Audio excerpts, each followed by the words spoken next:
नमस्कार मैत्रिणींनो, सिंपल मेजवानी मराठीमध्ये आज आपण काळ्या वाटणातली मस्त झणझणीत अशी मटकीची भाजी करणार आहोत। ही भाजी ज्यांना मटकी आवडत नाही ना किंवा मटकीच्या नावाने नाक मुरडतात ते सुद्धा अगदी बोटे चाटून पुसून खातील। करायला तर खूप सोपी आहे आणि चवीला इतकी भन्नाट लागते ना की मटकीची भाजी खाल्ल्यानंतर नॉनव्हेज सुद्धा विसराल। चला तर मग रेसिपीला सुरुवात करूया। इथे मी 2 मोठी वाटी मोड आलेली मटकी घेतली आहे।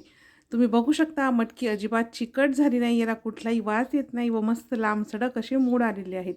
तर मटकीला अगदी सोप्या पद्धतीने कुठलाही वास न येता चिकट न होता असे लांबसडक मोड कसे आणायचे याचा व्हिडिओ मी आधीच तुमच्यासोबत शेअर केलेला आहे, आपल्या चॅनलवर उपलब्ध आहे, नक्की बघा। आता मटकीच्या भाजीसाठी आपल्याला वाटण करायचं आहे। त्यासाठी 2 मध्यम आकाराचे कांदे घेतले आहेत। तर कांदे अशा पद्धतीने अर्धवट फोडून घ्यायचे, म्हणजे कांदे आतपर्यंत छान असे भाजले जातात। तर दोन्ही कांदे इथे मी फोडून घेतले आहेत।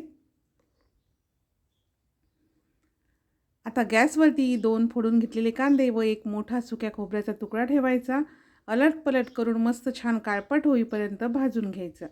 अशा पद्धतीने कांदा आणि खोबरं भाजून घेतलं की आपल्या भाजीला खूप छान अशी चव येते।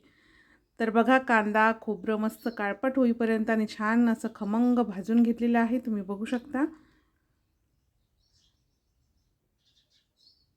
तर आता आपलं कांदा आणि खोबरं छान असं भाजून झालेलं आहे। कांदा खोबरं थंड झालं की मिक्सरच्या भांड्यामध्ये टाकायचं। यामध्ये 4 ते 5 हिरवी मिरची, 10 ते 12 लसूण पाकळ्या व 1 इंच आलं घातलं आहे। 1 चमचा जिरे, छोट्या चमच्याने अर्धा चमचा हळद, 1 चमचा धनेपूड, 1 चमचा लाल तिखट घातला आहे। लाल तिखट तुमच्या आवडीनुसार कमी जास्त करू शकता। भरपूर अशी कोथिंबीर आणि आवश्यकतेनुसार पाणी टाकायचं आणि मिक्सरवरती मस्त बारीकसर असं वाटण तयार करायचं। तर बघा अशा पद्धतीचं छान बारीकसर असं वाटण इथे मी करून घेतलं।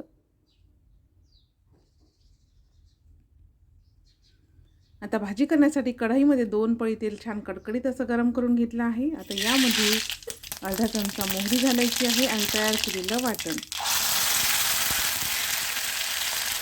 कढीपत्ता घालून घेऊया आणि बारीक कापलेला एक मोठा टोमॅटो। आता सगळं साहित्य मिक्स करायचं।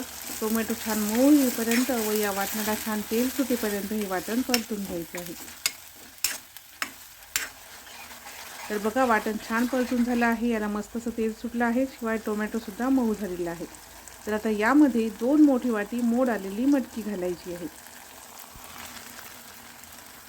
आता भाजीला लागेल तसं चवीनुसार मीठ टाकायचं आहे व अर्धा चमचा गरम मसाला। गरम मसाला याच स्टेजलाच टाकायचा। सुरुवातीला फोडणीमध्ये जर गरम मसाला टाकला तर तो करपतो आणि भाजीची चव पिघळते। आता फोडणीमध्ये मटकी छान अशी मिक्स करून घेतली आहे। आता भाजी शिजण्यासाठी यामध्ये गरम पाणी टाकायचं आहे। तुम्हाला भाजीमध्ये कितपत पातळसर रस्सा हवा आहे त्यानुसार गरम पाणी टाकून घ्यायचं, मिक्स करून घ्यायचं आणि झाकण ठेवून मीडियम गॅसवर एक 8 ते 10 मिनिटे भाजी शिजवून घ्यायची।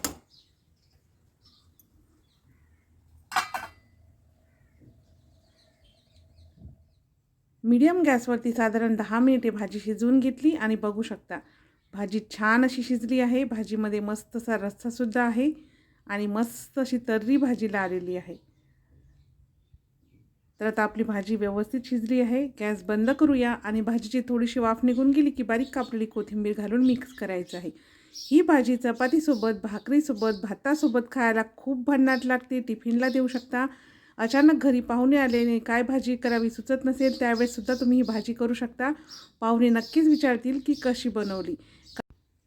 तर तुम्हाला आजची रेसिपी कशी वाटली ही कमेंट्समध्ये मला नक्की सांगा। रेसिपी आवडल्यास लाईक आणि शेअर नक्की करा।